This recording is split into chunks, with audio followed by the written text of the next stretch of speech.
What's up, YouTube, and welcome back to Morgellons Discussion on the Road. I'm your host, Jeremy Murphy, and today I'm going down to the park and work out like I usually do. I typically do this twice a week, sometimes maybe 3 times. But I want to thank everybody for the kind reception we got to yesterday's video. That's a tough topic to talk about, and it's a shame that we got to fight so hard just to get access to something that 40 other states already have. But it'll get there eventually. It's just one of those things where times change, and new science comes to light, much like with Morgellons. And so on Morgellons, I wanted to give an update about what we're doing with the nonprofit organization, the New Morgellons Movement.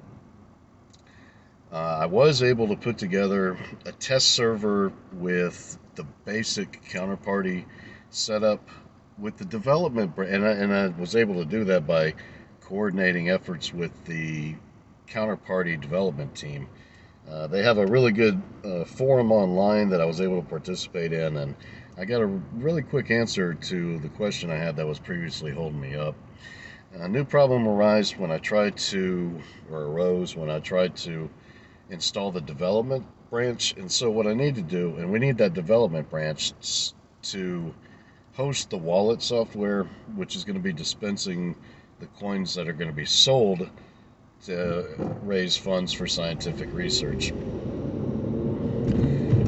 When I tried to build the development branch on my test server, it failed out, and so we were thinking that we need to go ahead and move the development efforts over onto its own VPS.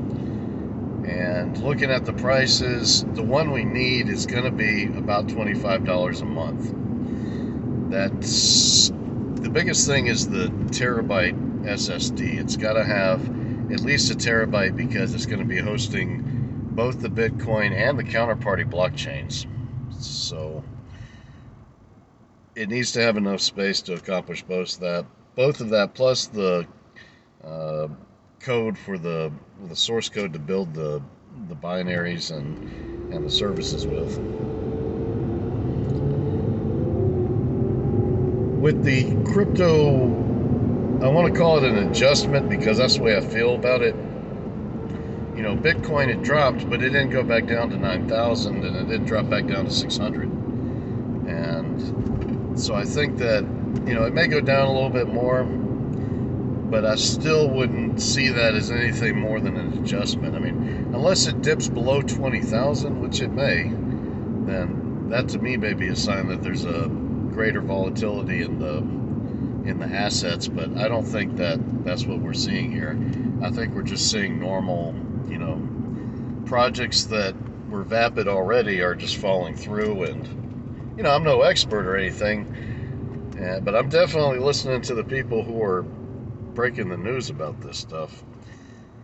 And so I don't think either way it's going to hold us back, because if this is one of those adjustment periods where the industry is looking bearish, then that affords us the opportunity for that development cycle, because there isn't that mad rush to hold on to that asset or to get it out there.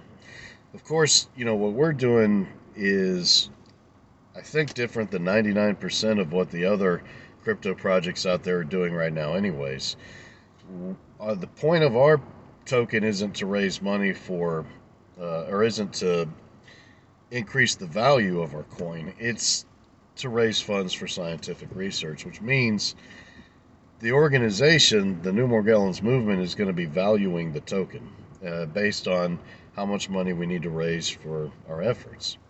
Right now, that's looking like it's going to be, about $300 a year for hosting, at least. The website is up, by the way, and there's a lot of new information on the. We put the social media functions in there, so you can go to morgellons.io, and you can register an account and actually set up your own Morgellons gallery. You can share images of your Morgellons fibers, what you're seeing with the condition on the website there. And we can use those images potentially for inclusion in scientific research initiatives. So if you want to head on over there to morgellons.io, and the website now directly links to morgellons.teachable.com, which is the first online introductory course to understand the basics of Morgellons disease that we developed.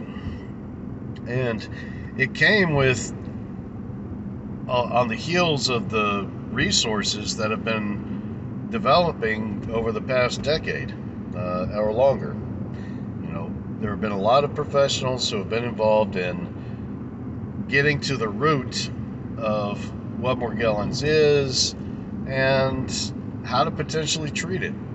And that's specifically what the New Morgellons movement, our mission is, to create tools for physicians to both recognize as well as remediate the Morgellons condition. So if you'd like to participate on the website, we've got that set up right now at morgellons.io. If you want to take the course, there's a link on morgellons.io to the course, but you can also go to morgellons.teachable.com. So the next step is going to be leasing the server, probably for a few months, maybe just a quarter, 3 months, so that I can work on setting up that development server.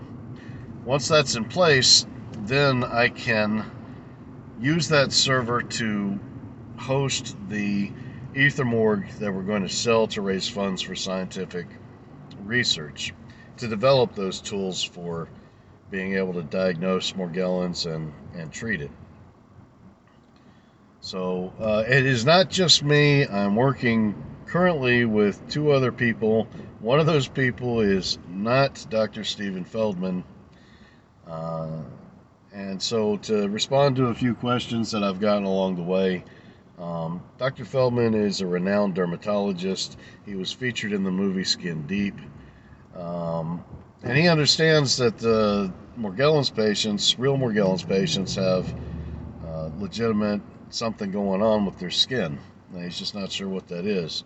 But a lot of the people that Dr. Feldman sees in his practice are people where Morgellons isn't apparently their primary problem.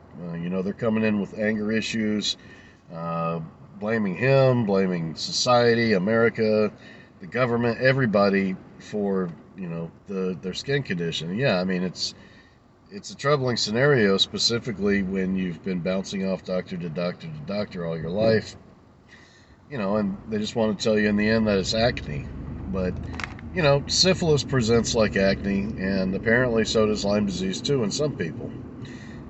Or that may be just the tick-borne relapsing fever that presents that way. Who knows? But we need to develop more tools for scientific research, and so that's why we're trying to sell cryptocurrency, so we can accomplish that for Morgellons patients. What do you all think? I'm heading up here to the park right now. Let me know. Leave a comment down below. Appreciate everybody's support, too. You know, I mean, my videos aren't for everybody, but if you're a Morgellons patient and you want to see a brighter tomorrow where people don't have to go through the same crap you went through, then we're for you, and you're for us. And together, we're going to make a difference in the world of your average Morgellons patient. Hope you guys have a great week, and we will talk to you soon.